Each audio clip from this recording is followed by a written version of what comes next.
Hi, this is a part two of the week number 7 database management course lecture video. I accidentally clicked stop rather than pause from the previous video. So this is a continuation of the week number 7 video. It should be pretty short, but I stopped at starting to talk about the assignment here. So I just want to make a brief comment about the assignments. Chapter 7, um, lab assignments on page 241. So this chapter 7 is about performance monitoring and optimization. On page 242, make sure, let me pause here now.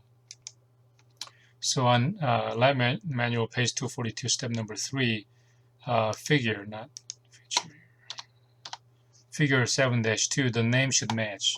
What I mean is that this guy right here, SQL Server UA, that should match. And the reason I'm telling you is that some of you may have installed SQL Server multiple times. And so instead of giving the exact name again, maybe you gave it a SQL Server UB or BC, but keep it the same. So I should say should match or whatever you installed SQL Server as, right? So for most of you, it should match. Okay. So I just retapped it here. The name should match, but if you install SQL Server multiple times, use whatever name you gave, right? So hopefully that'll clarify. And then page 243, step number 6, this one right here. Just take time to do this accurately. It shouldn't be too hard, but don't try to rush it through and make a mistake. But I think that's pretty much it. Take the screenshot as shown there. 7.4 is analyzing and executing a plan. This is kind of neat, and you may want to do this when. Let me pause and bring that for you.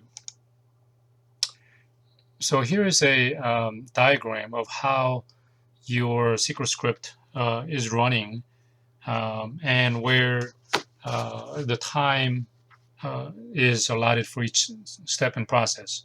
So you can see when some people are complaining that it's taking too long, you know where the bottleneck is, right? So you can run it, and then when you find where the bottleneck is, maybe you can change or find out how the script is run first, and then you may want to modify accordingly and see how much of a change that it can improve.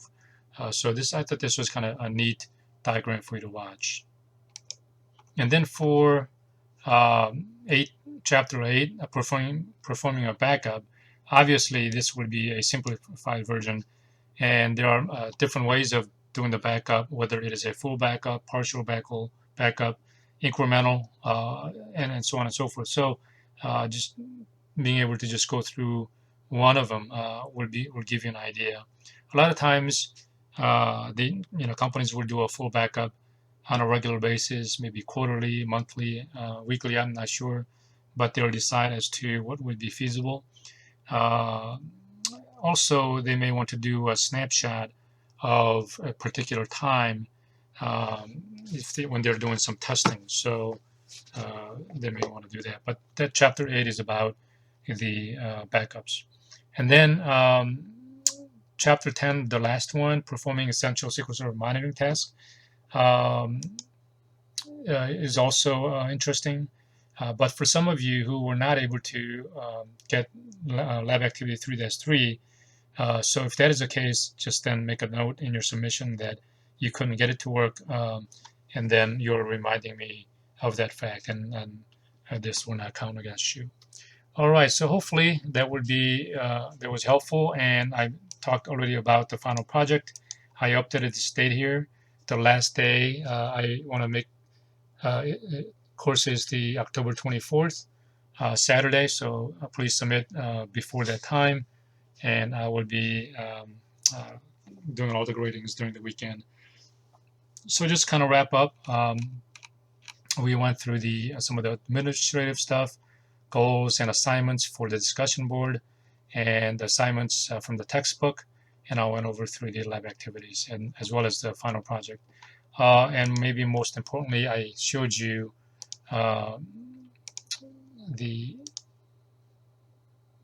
sample final projects that you can take a look. So have a good week, and just looking forward to receiving your work. And as always, if you have any questions, feel free to email me. This is the end. Thank you.